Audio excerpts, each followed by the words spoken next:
जय माता लक्ष्मी। देवी लक्ष्मी और देवी सरस्वती दोनों भगवान विष्णु के पास जाते हैं। उस वैकुंठ लोक में भगवान विष्णु अपनी शया पर सोए हुए हैं, योग निद्रा में। वहां पर देवी गंगा भगवान विष्णु के चरण कमल के पास बैठी हैं। देवी लक्ष्मी उनके हृदय के पास जाकर बैठ गई, लेकिन देवी सरस्वती की बैठने के लिए कहीं जगह नहीं मिला, वह खड़ी रही। देवी सरस्वती को अपना अपमान लगा, क्रोधित स्वर में बोली, हे देवी गंगा, क्या यह उचित है कि आप हर समय भगवान विष्णु के समीप ही रहें?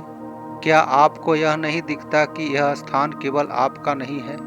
देवी गंगा शांत परंतु दृढ़ स्वर में बोली, हे देवी सरस्वती, मैं तो केवल प्रभु के चरणों की सेवा में लीन हूँ, इसमें मेरा कोई स्वार्थ नहीं, परंतु आपके शब्दों में यह कटुता क्यों? देवी सरस्वती और भी आक्रोश में आ गई।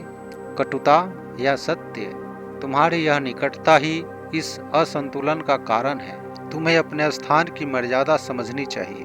तभी बीच में देवी लक्ष्मी बोल पड़ी, हे देवियों, शांत हो जाइए, यह वैकुंठ है, यहाँ विवाद शोभा नहीं देता।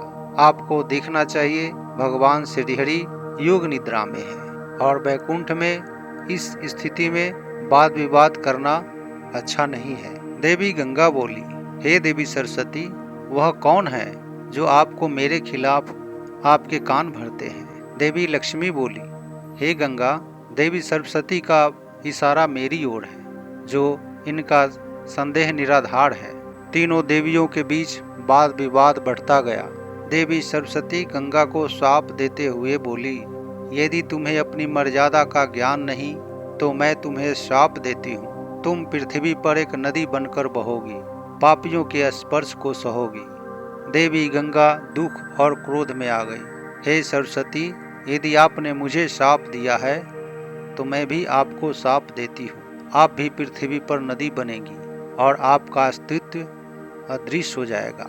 तभी देवी लक्ष्मी बोली, हे सरस्वती, आपने क्रोध में आकर यह क्या कह दिया? अब मैं भी आपको श्राप देती हूँ। आप पृथ्वी पर प्रवाहित होंगी और मानव आपको खोजते रह जाएंगे। देवी सरस्वती प्रत्युत्तर में उसी तरह का श्राप दे दी।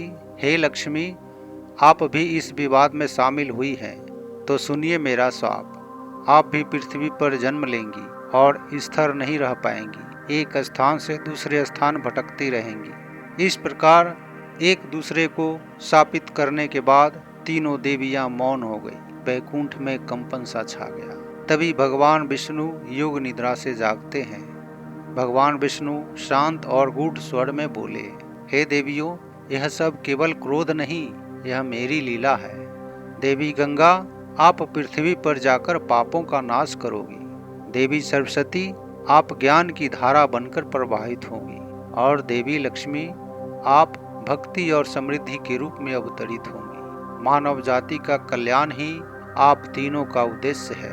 क्रोध में दिया गया श्राप भी जब भगवान की इच्छा से जुड़ता है तो वह भी संसार के लिए वरदान बन जाता है। जय श्री हरि, जय माता लक्ष्मी।